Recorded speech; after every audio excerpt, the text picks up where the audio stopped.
All right, guys. So we are in the chapter How It Works. We're on page 65, and we had left off really at the top at we were usually as definite as this example. We had referred to the little chart there on page 65 a few times, and we'd shown a version of a four-step resentment inventory worksheet that we had put together. So I think we're probably just going to back up a little bit. Other David is going to recap a little bit, and then we're going to keep pounding these first few columns here. We'll show the worksheet again. I did give some homework last week. So if you were here or if you weren't here, let me just show this real quick, guys. Let me share my screen for a sec. How on earth do I do this? Share my screen, and then here on purposeofthisbook.com, David, is it showing? You able to see that? Yes, sir. Okay, perfect. Yes. So guys, this is the website where we just sort of have links to, things about the study. Down here at the bottom, there's only one page. We've got the four-step worksheet. So we'll show you one's a PDF version and one's an Excel version. They're laid out the same. It's just, sort of two different versions. And here's what it looks like. Again, if you weren't with us last week. Okay. But I would recommend everybody real quick, go to purposeofthisbook.com. Rob, if you mind, maybe just put that in the chat again real quick and download, maybe the PDF version. It's easiest to see on any device. So you can sort of follow along as we're talking about this. And we'll talk a little bit about format and sort of various ways to accomplish, getting the four-step done from a mechanical approach. Okay. And then where did everybody go? There you are. Okay. So David, take it away, please. Thank you, David. My name is David, and I am a recovered alcoholic and a drug addict. So thank you guys all for being here tonight. And yes, we're in the fourth step here. So do a brief review of where we're at in our textbook. If we would go back to page 63, the fourth paragraph, bottom of the page, Bill gives us some descriptions of some really outstanding words. So it starts out the sentence by saying, next we launch. So the word next means now. And launch means to start or set in motion an activity, right? So Bill is dropping the jackhammer effect on us right here. So this means now. And why do we mean now? And what does that exactly mean? For me, this means this. That this is about, for me, about making an appointment with the fourth step. If you study with Howard and Kathy, you'll hear things like the window of opportunity. The window of opportunity, a lot of times we mention it, we're talking about a newcomer in a meeting, that we have a short window of opportunity to qualify that newcomer. But we also have a short window of opportunity when it comes to the fourth step. Because externally, my outside world is going to get a little bit better. And let's be real clear here. This is not an external illness. This is an internal illness. So I'm going to make an appointment with myself, because what I will do is I'll rearrange my sock drawer. I will clean the garage. I will do work overtime. I will do everything in the world outside of doing that fourth step. So let me give you an example of what an appointment looks like for me. So if I'm going to go to the doctor, I have to make an appointment. I have to make an appointment 3 weeks out, 4 weeks out. And that's when I make my appointment, so I can spend an hour, hour and a half, whatever I need to spend with the doctor. That's an appointment. That is me dedicating myself to that 1 hour. That's what I got to do here with this fourth step. I have to make an appointment with myself, because that window of opportunity is going to slam shut, and do behind that resentment, behind that fear, behind that personal relationship, behind that self-delusion, self-seeking, self-pity, and fear, there is a drink. There is a drug. I promise you that. The book is very clear. The book gives us specific, precise, and clear-cut directions on how to work these steps. I don't have to come up with a new mousetrap. So as we're going to do this personal house cleaning, and you don't have to follow me necessarily, but if we go to page 64, Bill describes to us what resentment is and how it is deadly. And he gives us a death warrant, actually, is what he's given us there in bottom page 64 in the third paragraph. He says, resentment is the number one offender. It destroys more alcoholics than anything else. Destroys more alcoholics than anything else. Because behind that resentment, there is a drink and a drug. Because this is, again, and he describes what needs to take place here in this paragraph. From it stems all forms of spiritual disease, dis-ease, discomfort. My mind is conditioned to pick up. It is just conditioned. I need to do this work here.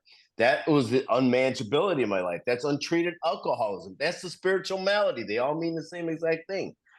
And then it says here that we have been not only mentally, which is about the obsession of the mind, and physically, which is about the craving. When I put the drink and the drug in my body, I have this abnormal reaction to it, and I break out in craving. It says we have been when the spiritual malady. So this is when we're talking about when the bedevilments and the selfishness and self-centeredness, the roots of all of our troubles, is removed. Then we straighten out mentally and physically. That means the obsession gets removed. I can't have the craving if I don't pick up. And if I don't have the obsession, which gets removed by a power greater than myself, and the malady is removed out of my life, that is living in the spiritual condition that I strive for here. That's not getting done without steps 4 through 9, in my experience. And this is in dealing with resentment, we set them on paper. So this is an inventory. It's an itemized inventory. We're going to get to page 65, and I'll, but not yet. Let me just talk about what we're going to do in this resentment page. We set them on paper. We list in the first column, we list people that we have resentment or anger at, institutions, the judge, the FBI, the police department, the IRS, whatever that is, principles, things like boys don't cry, whatever principle you don't care to hear out loud, with whom we were angry. So anger stems from resentment. Resentment stems from me processing this thought over and over and over again in my mind. When you harm me, when I think I am wronged in some form or fashion, meaning that I send this thought through my head and you get a little worse, I get a little better, you get a little worse, I get a little better. And now it's delusional. And we're going to find that out, how delusional this really is as we do this column inventory here. And it says, in most cases, we found that these are the things we're going to find in our third column. And this could, and I've done this way, and I don't recommend it, and I don't do this way anymore. The third column looks like a checkbox exercise. It just does. And I'm not saying, and David and I discussed this before, I don't know that there's a wrong way or a right way to do this. I just like to go out of the book. David and I both agree on that. But when I first got sober, my sponsor didn't go take me to the text. He didn't take me to this book. And I did a checkbox exercise, and we didn't discuss the third column. But what he was really precise on, what he was really diligent on, what he's vitally important to me was that he understood the fourth column and what my wrongs were, what my harms were, not my part. I'm not talking about my part, because we're going to when we get a little bit farther into the text here, we're going to find out that this is not about them. This is about me. And this is about how I suffer spiritually, the malady. So third column here, we're still on the bottom of page 64, third paragraph. We're talking about self-esteem, how I view myself. And when I do these things with a protege sitting across the table with a fifth step, I learned this from a guy, and David learned this from a guy called Herb K, who does a very, very good outline of all the steps. But for me, I set it on stage, and a literal visual stage. Self-esteem, and we'll get into it a little bit, or maybe we won't at all. It just depends how the spirit moves us here. But what I'm talking about there is how I view myself. So if the first column for me is my mother and how she, I'm angry at my mother because, second column, because she physically and emotionally and harmed me growing up. The third column, how she affected my self-esteem. Well, how do I view myself? I'm a great kid. I'm a loving kid. I'm a smart kid. I try really hard. This is not a negative. It's not about the negative. It's not about the story even. But the self-esteem here, the fear of that is someone will find me out that I'm really not that smart, that I'm really not that hardworking. And that's the fear underneath the self-esteem. And then we talk about pocketbooks. That's an easy one. We figure that out there. Ambitions, what I wanted to be in life, that I allowed other people to stop that from me. Personal relationships, top of page 65. It says then on our grudge list, first full paragraph, we opposite each name our injuries. So these are the second column things. Was it our self-esteem or our security, our business or personal relationship, which had been interfered with? then that's kind of right where we're at, right, David? We're into the illustration and the thing. So Yeah. the last thing I want to say about that is Bill doesn't really call these columns. He just it's just it's not that clear. And all we see on the illustration on page 65 is 3 columns. We don't see the 4th column. We'll see the 4th column on the next page or on 67. But the bottom line here is Joe and Charlie, David and I, we hold them in high regard. And they the highest, right? And they gave us a simple format, outline of how to do this, 4 column, 5 column, whatever you want to use here. But for me, this finds out what my first column is about why I'm angry. 2nd column, why I'm angry at them. 3rd column, what it affected. 4th column is the truth column. I find out the truth. First 3 columns for me I find out that they're all lies. They're all delusional. It's not true. The resentment that I had is really a memory that I kept, is really a memory because when I get to the pride part of this thing, when I get to the 3rd column, when I talk about pride, how the outside world's going to view me, what would I need for the outside? What would I need for me for the outside world to hold me in high regard? What do I need? So it's kind of hard to explain. I do it a better job one-on-one, and we're limited on time. But if you ever get a chance, listen to Herb K. He breaks it down really good. It takes like an hour just on a column. It's like he's that good at it. He's a scholar. He's very good. Yeah. And now I got to take off my hoodie because I'm really hot. Get yourself all worked up, bro. Worked up, yeah. Man, we're just getting started. We're not limited on time. This is the never-ending book study.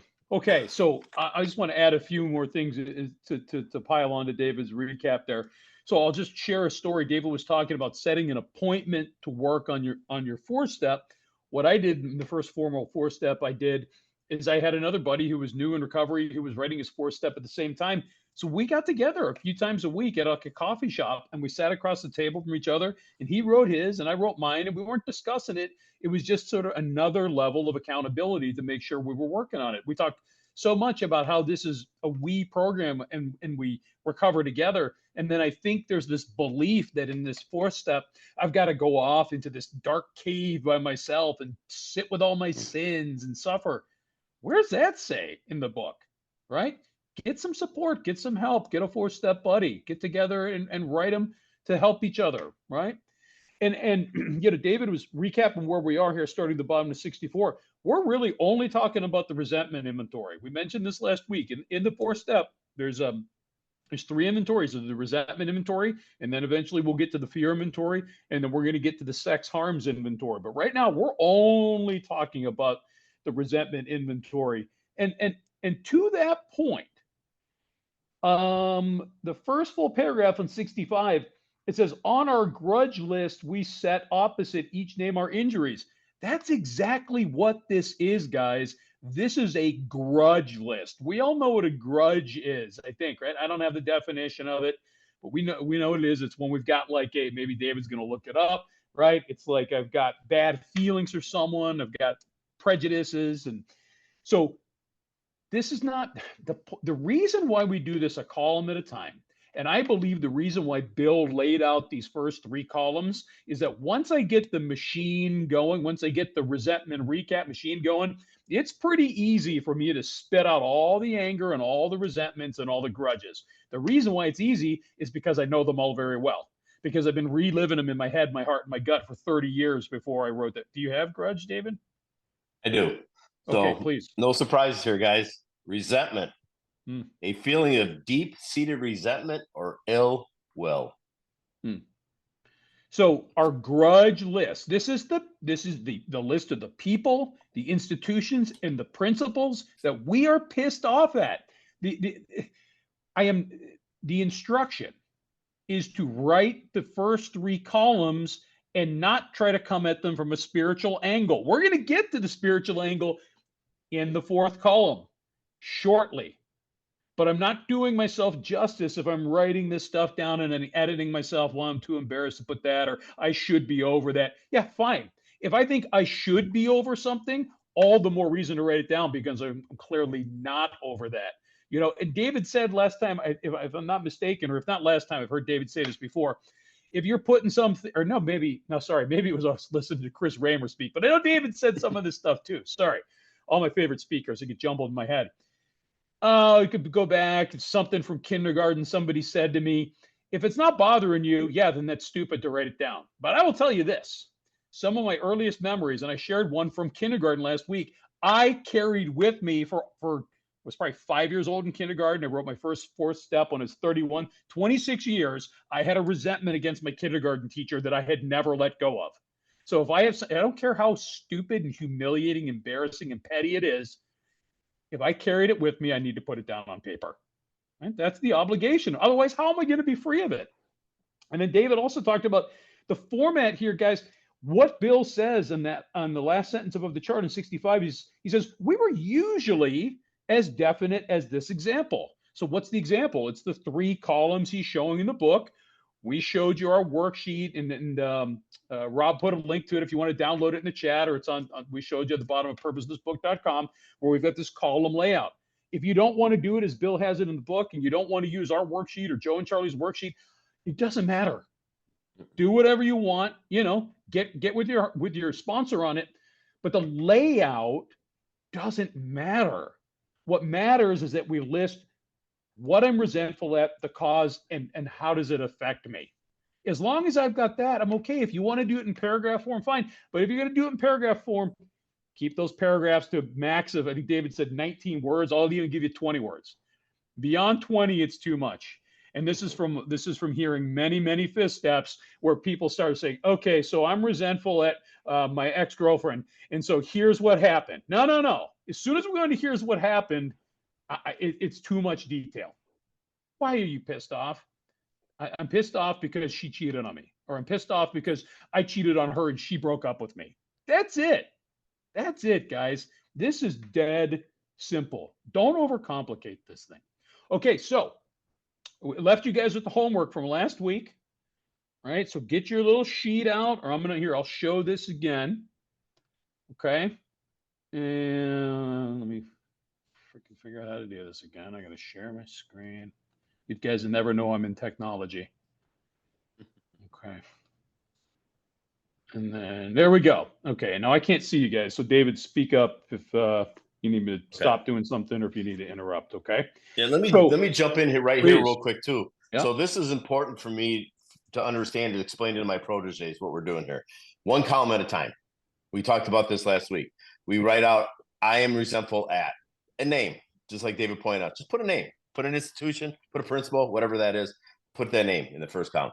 The cause, I know exactly why, or at least I think I know exactly why, 19 words or less, what the cause is. And then go ahead and do the checkbox exercise. But we're going to talk about this. This is something that's really important. Your partner may know that you're doing this 4-step. You may explain to this partner of yours what this 4-step is what it's supposed to accomplish for you. And you may have done some things in your relationship that is very dishonest. This is your 4-step. Please put it in a safe place. It is only for your eyes and your sponsor's eyes, at least in my experience. So if you need to put initials of who you're resentful at, put initials. You know exactly who they are. But it's your 4-step. Put it somewhere. And the other thing I always say, if it gets overwhelming, put it down. But the first thing I always say, no matter what, bring God in. Bring God into this thing right away. Get on your knees and ask him to write it. And my experience was my first 4-step. An hour later, I was done with all 3 inventories. And I was at my sponsor's house right after that. So that's my experience. And I think that those are very important things to express to a protege.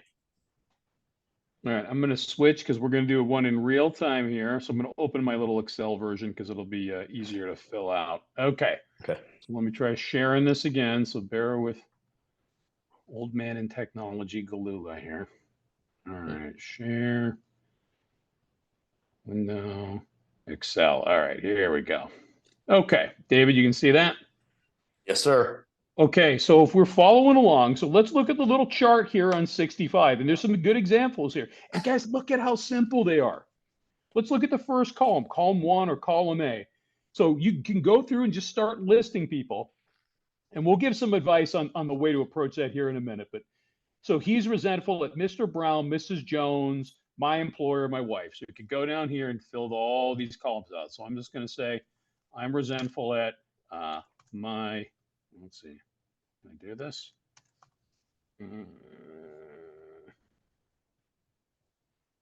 tell me it's not going to let me do this. Hmm. Oh, boo. Bummer. Oh, wait, enable editing. There we go. Like I said, I'm in technology, guys. Okay. I'm resentful at my kindergarten teacher. Okay. And then let's look at the next column. As it come back there, and I'm just going to do the one for example's sake.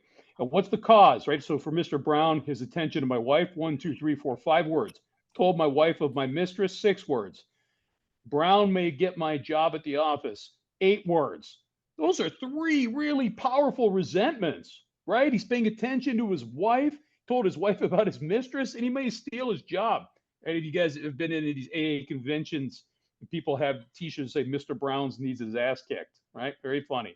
And then we've got some more about Mrs. Jones and my employer, my wife. So I'm going to say for my kindergarten teacher, covered my mouth with masking tape, right, for talking too much. Okay, true story if you weren't here last week. So some of the other causes for Mrs. Jones, she's a nut, she snubbed me, she committed her husband for drinking, he's my friend, she's a gossip. For my employer, the guy's unreasonable, he's unjust, he's overbearing. He threatens to fire me for drinking and padding my expense account. How dare he threaten to fire me for padding my expense account? And then, of course, my wife, she misunderstands me, she nags, she likes Mr. Brown, and she wants the house put in her name. How dare she? Right?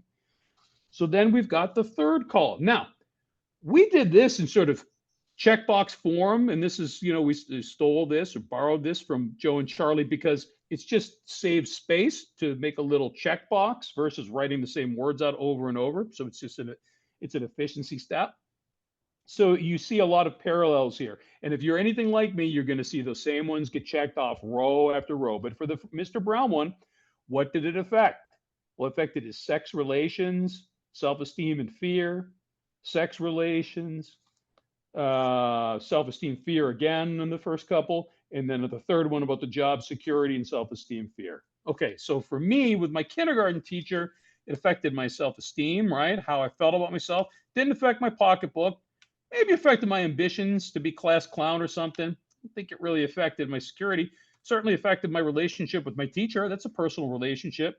Okay, obviously no sex relation. Pride, was I embarrassed because of what you guys witnessed, how I was treated by the teacher? I would say so. And fear, yeah, I bet I was afraid of what my mom was going to say about this. Guys, there's a resentment. I literally carried that one for 26 years to my first inventory. I'm just redoing it again. I did it the first time. How long did that take me? And again, we recommend a column at a time versus all 3 across. But again, work it out with your sponsor. So let's also look at because if you look at the illustration on page 65, affects my self-esteem. Next to that, you see bracketed fear. So that's really important because self-esteem is the way how one views or thinks or feels about oneself. The fear that's bracketed next to that, and yes, we're going to do a fear inventory, as David pointed out here, and this will go on my fear inventory perhaps, but the fear that's bracketed next to that for me is I'm afraid I will be found out. That the way I view myself, I will be found out. I am not so smart. I am not so hardworking. I am not so honest. So I'm afraid that's the fear. That's how the fear shows up. And that's why it's bracketed next to mostly self-esteem. That's it there. Okay. Anything else on those first 3 columns with the little chart there, David? I don't think so. Okay. So let's pick up the bottom of 65. We went back through our lives. Nothing counted but thoroughness and honesty. When we were finished, we considered it carefully. The first thing apparent was that this world and its people were often quite wrong. To conclude that others were wrong was as far as most of us ever got. The usual outcome was that people continued to wrong us and we stayed sore. Sometimes it was remorse, and then we were sore at ourselves. But the more we fought and tried to have our own way, the worse matters got. As in war, the victor only seemed to win. Our moments of triumph were short-lived. So we went back through our lives is the first sentence there. And the reason why Bill's saying that, in my experience, is do not consciously leave anything out. And I'm going to ask that question when I listen to your fifth step on your resentments, your fear, or your personal relationships inventory. I'm going to ask you afterwards to consider, did you leave anything off of that? Because Bill says after that, nothing counted but thoroughness and honesty. And David and I, when we first started the study a number of years ago, we used to always talk about honest and thorough. That's all that really counts. It's what I need to have all the time when I'm working any of these steps. And then it says, when we were finished, we considered it carefully. So consider is a great word in my sobriety, because that means I have to give it some thought. You know, it's a lot of times I'll take that thought into prayer and meditation. And then it tells me what I need to do with that. It says the first thing apparent that this world and its people are often quite wrong. So that is column 2. And then it says to conclude that others were wrong is as far as most of us ever got. Can we all come to an agreement here that I know exactly who I'm angry at, why I'm angry at, and what it affected? I lived on the bar stool in the crack house. I lived I knew exactly all those things all my life. So yeah, that's easy. That's why the first 3 columns are really not that hard to do. And the usual outcome was that people continued to wrong us, column 2, and we stayed sore, which means spiritually sick, column 3. Sometimes it was remorse, and then we were sore at ourselves, full of remorse. But the more we fought and tried to have our own way, the worse matters got. The more I fought, the sicker I get. And then it says, as in war, the victor only seemed, right above the word seemed, I put delusion. Seemed to win. Our moments of triumph were short-lived. What is my basic problem? If you guys don't mind, let's go back to page 62. Hang on to page 66, because Bill points it out to us. He's setting us up perfectly for this inventory here. First full paragraph, selfishness, self-centeredness. That we think is the root of our troubles. How deep is that root? Driven by 100 forms of fear, self-delusion, self-seeking, and self-pity. We stepped on the toes of our fellows, and they retaliate. Sometimes they hurt us, seemingly without provocation, without reason. But we invariably find that at some time in the past, we have made decisions based on self, which later places us in a position to be hurt. My problems are not coming at me, they are coming from me. That's all I got on that, David. Okay. So a little bit of direction here. We went back through our lives. I've heard, I don't know if I should say many, but on more than one occasion, I have heard someone who's working on their 4th step, and they said, well, my sponsor told me to only write things down that started once I started drinking. Oh no. The direction is we went back through our lives. Okay. And like I said, I had so many resentments starting when I was just a little boy that I carried with me until I wrote that first inventory. And going back through our lives is also a good way to organize my approach to making the list of names. So I started, first I went through family, and then I went through grade school, and then middle school, junior high, and then high school, and then like college, and then I went to my first job, my second job, my third. I started, sort of grouping people based on the phase of life I was in. I wanted to be comprehensive because of the next really important statement. Nothing counted but thoroughness and honesty. I love this line so much. It's one of my favorite lines in the whole book, because not only is it telling me exactly how I'll know if I did my 4th step the right way, correctly, but really being thorough and honest in all my step work. That's like the microcosm of how I am to work all of my steps, how I'm to do all of my recovery, gang, right? So what does it mean? I don't know if you have these words, David, or if you got them handy, but thorough means like everything, all. right? And honest means to tell the truth. And sometimes I think, man, it's sometimes it's hard, especially when we're new. When I was new, I couldn't. It's like I couldn't tell you what honesty meant, but I could tell you what dishonesty meant, Mm. if that makes sense. You got either or both of those? Yeah, I got thorough. Thorough means exhaustively complete, painstakingly accurate or careful, absolute, specific. And what was the other one? Honest, correct? Yeah, nothing counted but thoroughness and honesty. Woo. Like if you even today, even some of you guys have been sober and recovered a long time. Can you define honesty other than saying telling the truth? But that just sounds like a book definition. Like, do we always know what honesty is? I think it's can be tricky at times. So if I were going to tell you all the pages in the big book of Alcoholics Anonymous, the word is honest is on, we would wind this meeting up tonight. There's a lot of pages that the word honest is on. So I won't do that. But honestly means clear, correct, right, real, and true, honorable, sincere, truthful, open, frank, candid, will not lie, cheat, or steal. Truthful, direct, open, clear, unreserved, sincere, straightforward, absent of pretense or deception, real, correct, true, genuine, upright in principle and action, good, respectful, right, fair, true.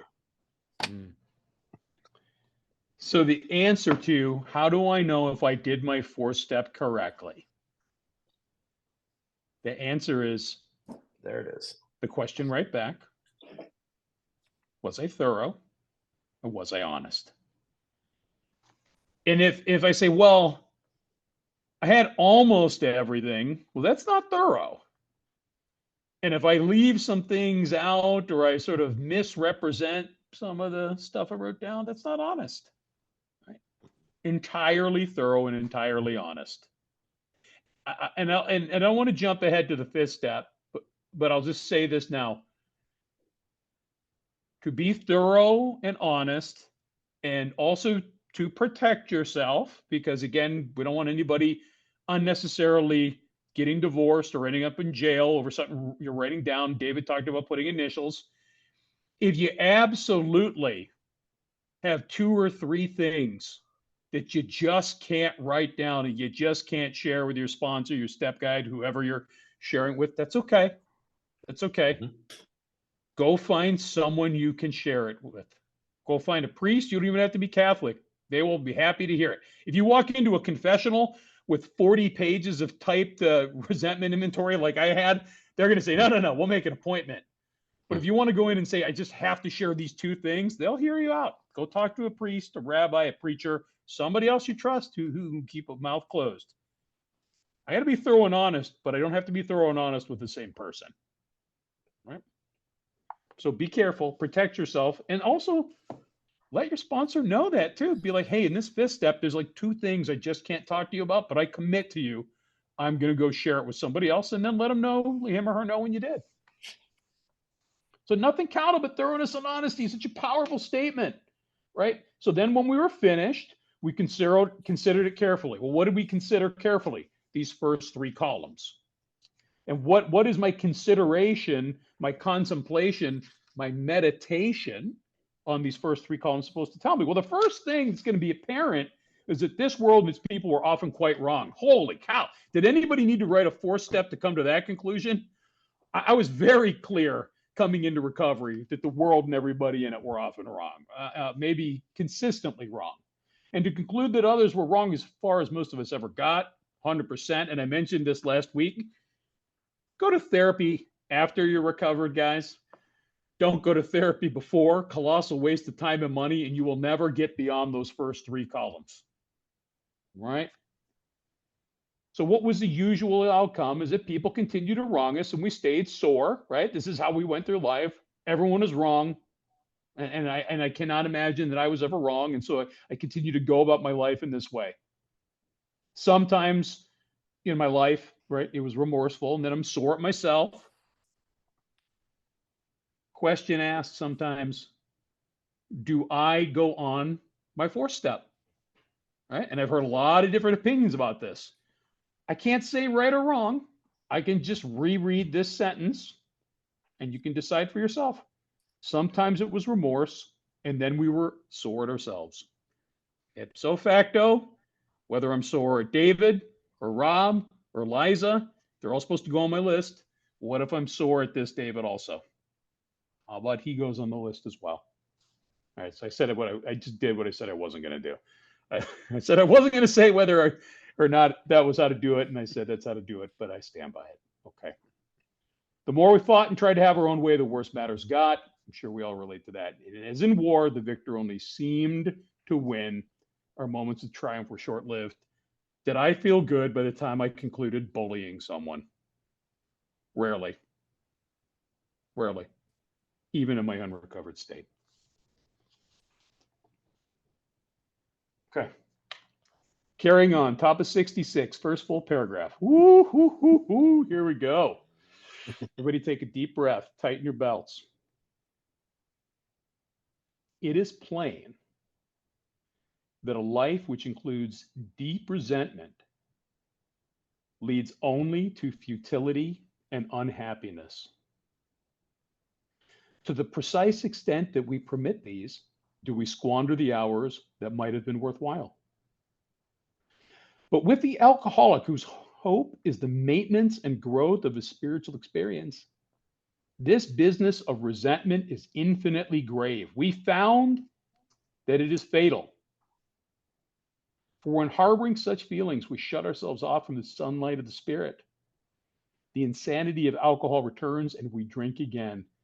And with us, to drink is to die.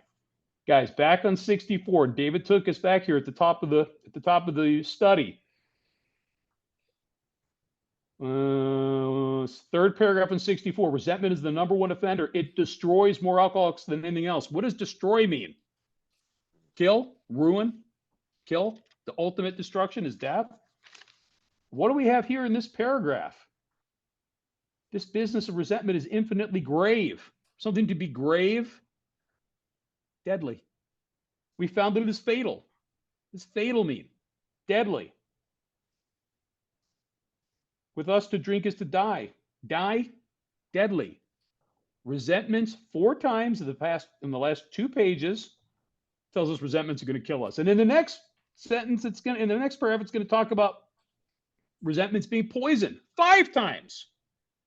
Do you think Bill was trying to make a point here about the power of these resentments and how they kill? And it is plain that a life which includes deeper, ask yourself the question, is it plain? Consider this. Is it plain that a life which includes deep resentment leads only to futility and unhappiness? Is it plain to me? I mean, at this point, for me, it absolutely is. Was that plain at the beginning? I had to come to understand this. I had to consider it. And to the precise extent that we permit these resentments, do we squander the hours that might have been worthwhile? So while I've got the cloud over my head, the sun could have been shining instead. But with the alcoholic whose hope is the maintenance and growth of a spiritual experience, right? I get healthy through 9 and then I grow in 10 through 12. This business of resentment is infinitely grave. It's fatal. Kills us. When I'm harboring these feelings of resentments, I'm shutting myself off from the sunlight of the spirit. It's like I'm creating that storm cloud that's sitting above my head. It doesn't come from the sky out of my control. I'm conjuring it up so that it sits above me and blocks me off with God. The insanity of alcohol returns and we drink again. And what's that insanity? This goes back to step 2. Right? This goes back to our mental obsession or compulsion that I cannot differentiate the true from the false. Dr. Silkworth introduced this to us way back in Roman numeral 28, right? Even though I know when I drink, injurious things happen, I'm paraphrasing. I cannot after time differentiate the truth from the false. That's the insanity of the first drink that I think it's going to be different when I pick up. Because with us, to drink is to die. And if I understood that, if I was able to discern that, to judge that, I wouldn't pick up because I don't want to die. But I can't tell the truth from the false. The insanity returns and I drink and then maybe I do die. Go ahead, David. So it is plain that a life which includes deep resentment leads only to futility and unhappiness, pointlessness, no value, no value to my life whatsoever, hanging on to these things. Bill's going to use this whole paragraph to give us metaphors with what anger looks like and shows up. And David pointed out there's 5, maybe there's even 6, I can't remember now, of death threats. We call them death threats in this paragraph. In this paragraph, death threats. That's why when David started this paragraph, like, buckle up. He's going to give some cold, hard facts about what's going to happen if we don't get free of this. To the precise, pay attention to the wording Bill's using here. Precise extent that we permit these. So is it a choice? Well, it is a choice at this point if I'm going to put this on paper. Or because my resentments today that I've had in the past are not resentments any longer. They're just memories, guys. The way my mother treated me when I was a kid, verbally and physically abusing me, I'm not angry with her anymore. They're just memories.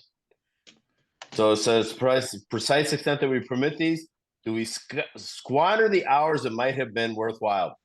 I love being busy, guys. I love busy. You want to stay sober? Stay busy. Get busy. Get to God.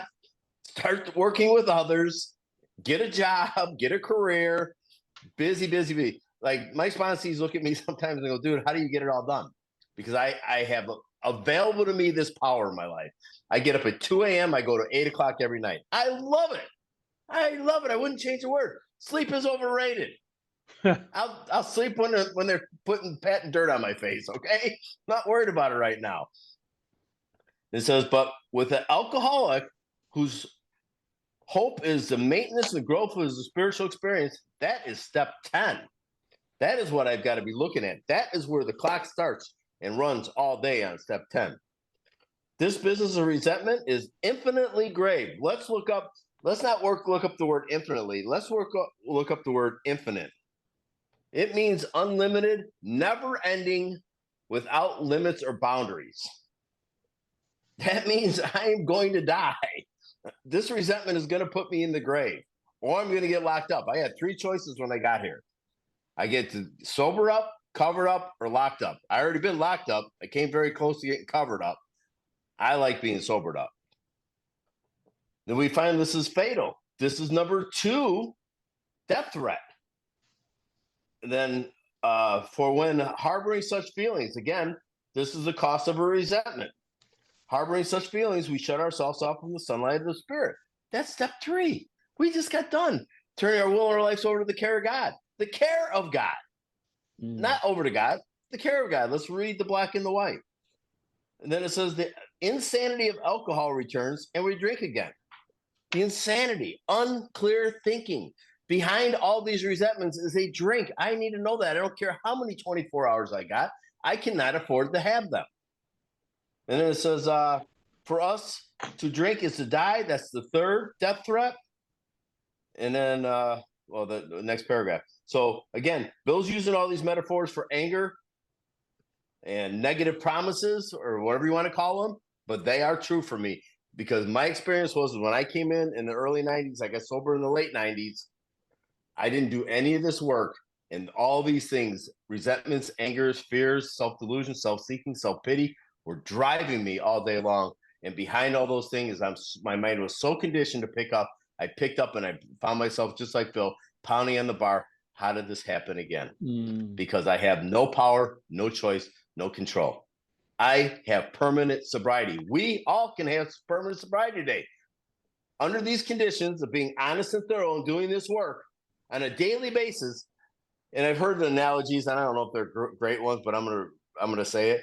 If I were gonna go blind for some reason, and I went to the ophthalmologist, and he said, "You do these 12 things every single day, your eyesight will get better. It will return."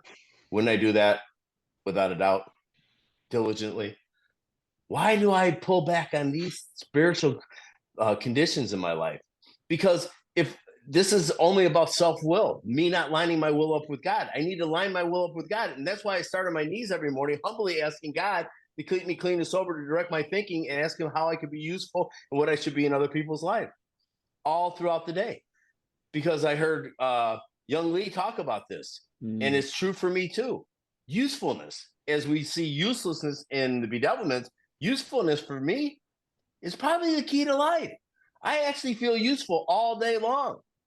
Like I said, I get up at 2 to 8. I'm not just staying up watching Netflix. I'm not binging TV. I'm actually doing something productive all day long to be selfless because I need to get out of self. I need to be out of self. And when self gets destroyed, when the ego gets deflated, I get to have what Mark Houston calls, how free do you want to be? That's what I get to experience. How free do you want to be? That's the question. And if we take things in the big book of Alcoholics Anonymous, like David and I like to do, take statements and turn them into questions, that first sentence on page 66, is it plain that a life which includes deep resentment leads only to futility and unhappiness? Ask yourself that question if you've been around for a while, but you haven't done an honest and thorough 4-step. And my answer for that is yes. When I left something off, when I wasn't honest about something because I couldn't tell anybody about this, or I didn't think it was important enough, if it comes to mind, put it on paper. We may or may not discuss it when I'm sitting across from you. Now I sit down and I listen to the itemized list.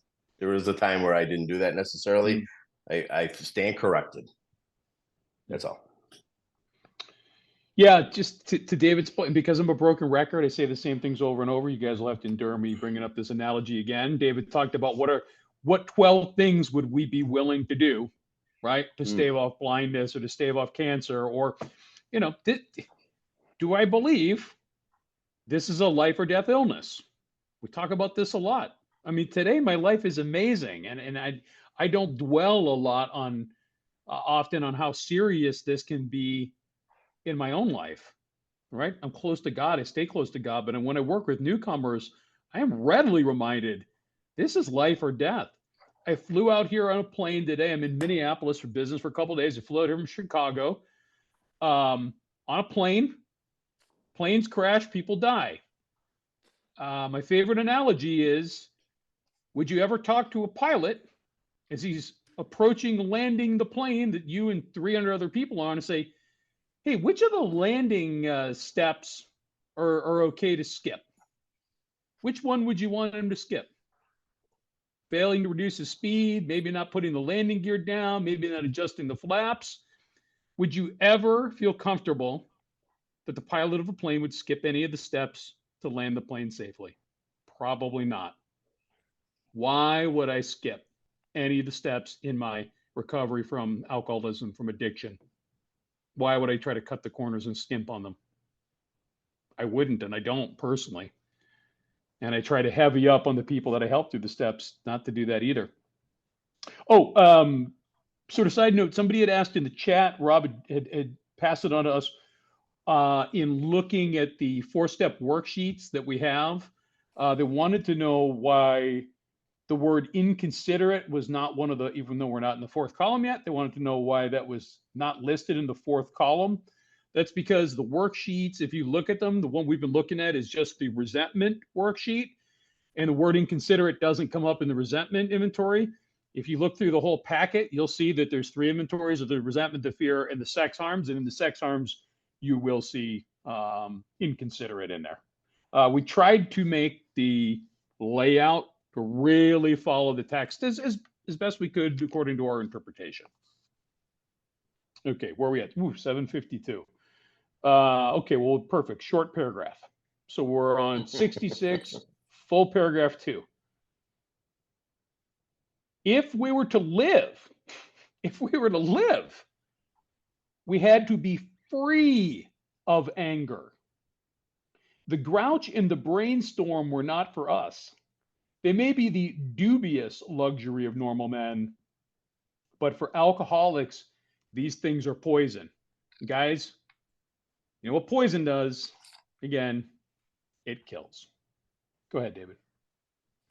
Yeah, so this is the 4th death threat or negative promise that Bill talks about here, as we're keeping count. If we were to live, we had to be free of anger. And then it says the grouch and the brainstorm. So let's go back to the 1938 dictionary and look what brainstorm is. Because David and I, when we first started doing this study, we were talking brainstorming is when we go into the boardroom, you brainstorm over a project.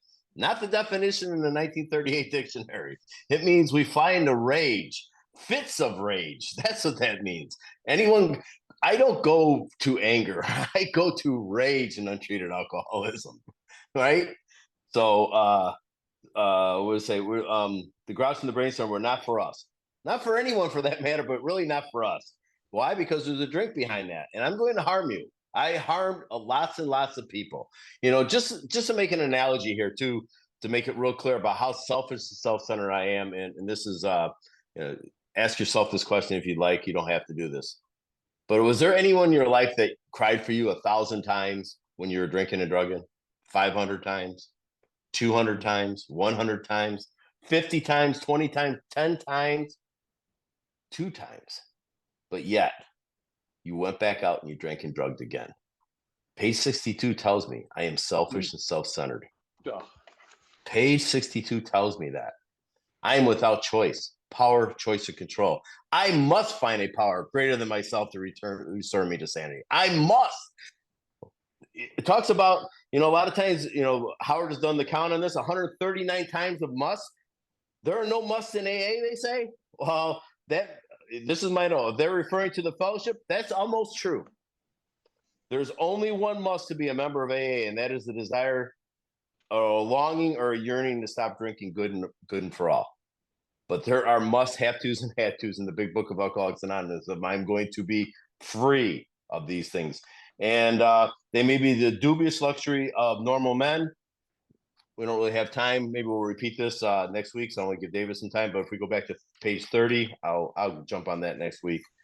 But for alcoholics, these things are poison. Okay. Well, but for alcoholics, these things are poison. That's the fifth death threat, poison. So I have this resentment. I drink the poison. I hope you die. That's what I do. I drink the poison. I hope you die. That's what happens. That's a resentment. So go ahead. Yeah, go ahead. Well, okay. Top of page 30. Okay, top of page 30, and more about alcoholism. It says most of us have been unwilling to admit that we're real alcoholics. No person likes to think he's bodily and mentally different from his fellows. Therefore, it's not surprising that our drinking career has been characterized by countless vain attempts to prove we could drink like other people. The idea that somehow, someday, we would control and enjoy his drinking is the great obsession of the mind of every abnormal drinker. That's me. The persistence of this illusion, it's not even real, is astonishing. Many pursuant to the gates of insanity or death. That is my truth. And it says, we learned that we had to fully concede our innermost selves that we're real alcoholics. This is the first step in recovery, guys. The watered down version, a lot of times in Alcoholics Anonymous, and you hear these things, and it's not the text of Alcoholics Anonymous, it's on powerless over people, places, and things. Show me where it's at in the book. And I will not call you out at a meeting, but I will take you aside after the meeting and say, would you please show me where you saw that in the big book of Alcoholics Anonymous? I'm not powerless over people, places, and things. We hear things and we repeat them on pairs. I've done it myself many, many times. But the stronger statement to the powerlessness that I'm talking about here, that a lot of times we get watered down version of in the first step that are on the wall of AA, is that I'm powerless over alcohol. My life is unmanageable. But we don't break it all down. Bill is telling us here on the second full paragraph, we learned that we had to fully concede our innermost selves that we were alcoholics. This is conceded my innermost self, me. That once I take a drink, I break out in craving. And once I stop, I cannot stay stopped. And I suffer from the bedevilments on page 52, which derive from my selfishness and self-centeredness on page 62. I love connecting the dots in the big book of Alcoholics Anonymous. Bill's got dots everywhere. When you guys were kids, didn't you like to connect the dots? You know, and you know, go camping with grandma and grandpa, and they give you a coloring book, and you connect the dots. That's what Bill's doing for us here. Doing the same thing. Why? Because we're kids. We're children of God. We are. We're all children of God, each and every one of us. And God loves us so much. Just got to get unblocked. If we were to live, we had to be free of anger. Question, do I want to live? If yes, I must be free of anger. If no, stay angry, stay in those grudges. The grouch and the violent fits of rage were not for us. Makes sense. It may be the dubious luxury of normal men. So what Bill's saying here, and you know, there's other parts in the book where Bill talks about our way of life, our design for living is benefits for people beyond alcoholics and addicts. A lot of people can benefit from our program of action and our spiritual life. That's why it's a dubious luxury of normal men, because who really benefits from being angry, grouchy, and participating, engaging in violent fits of rage. How's that healthy for anybody, is basically what he's saying. But for alcoholics, other people might be able to get by behaving that way, but for us, it's poison. Right? So I can't drink the poison. Otherwise, I'm going to die. Do I want to live? I can't drink the poison. I got to let the resentments go. It's so simple. Conceptually, it's simple. The work is hard. David, anything? Otherwise, I'm going to kill the recording. Nope. Okay. Thank you guys very much for being here.